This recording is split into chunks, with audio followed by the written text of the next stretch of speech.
Okay, today we're going to dive into one of the most important rooms in any house, the kitchen.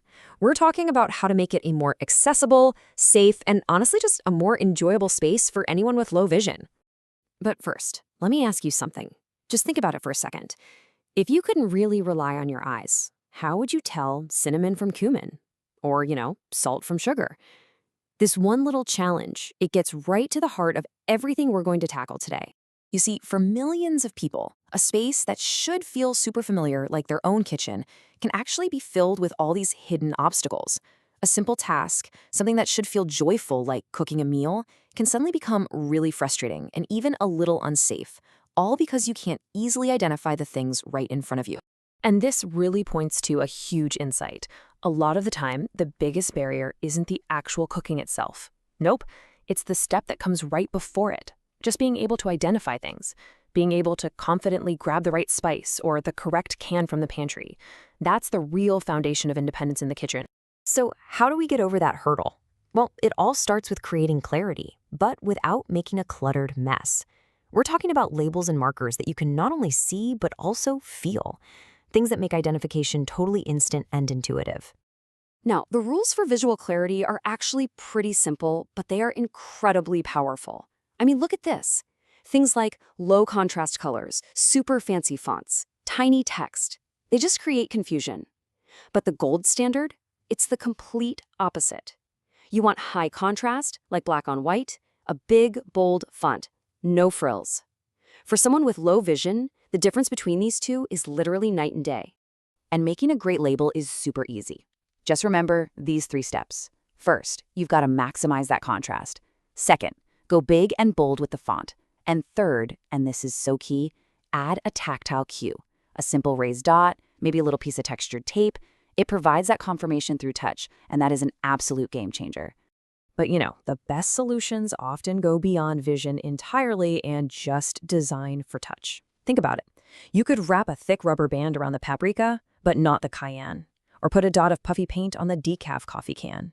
You could even use different shaped containers altogether, like a square one for sugar and a round one for salt. These are such simple, low-cost ways to make things instantly identifiable just by feel.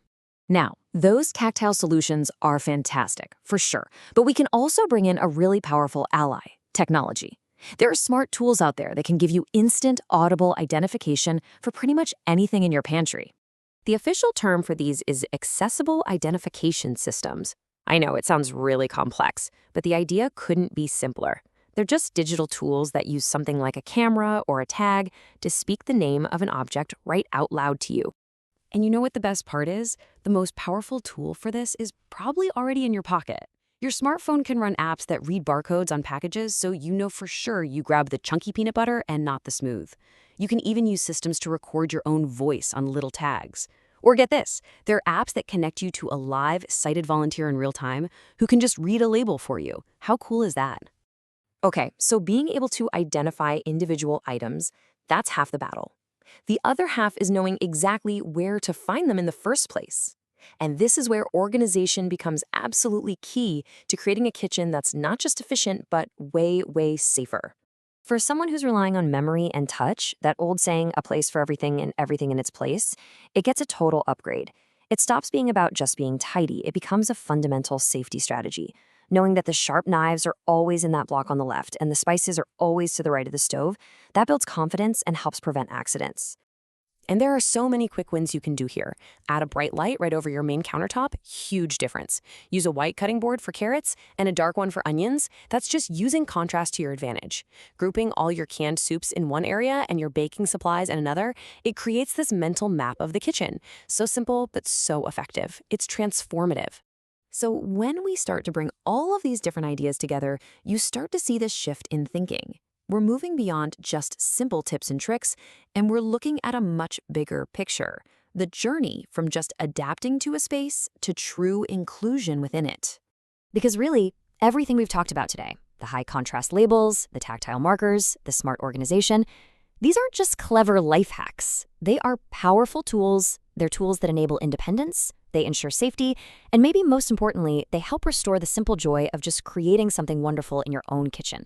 And that's why this stuff matters so much. And all of this leads to one final big question. I mean, these adaptations are powerful, but they kind of put the burden of making the changes on the individual. So what if we just flip the script? What if our homes, our products, our entire world was just designed with accessibility in mind from the very beginning? What would that world even look like? Definitely something to think about.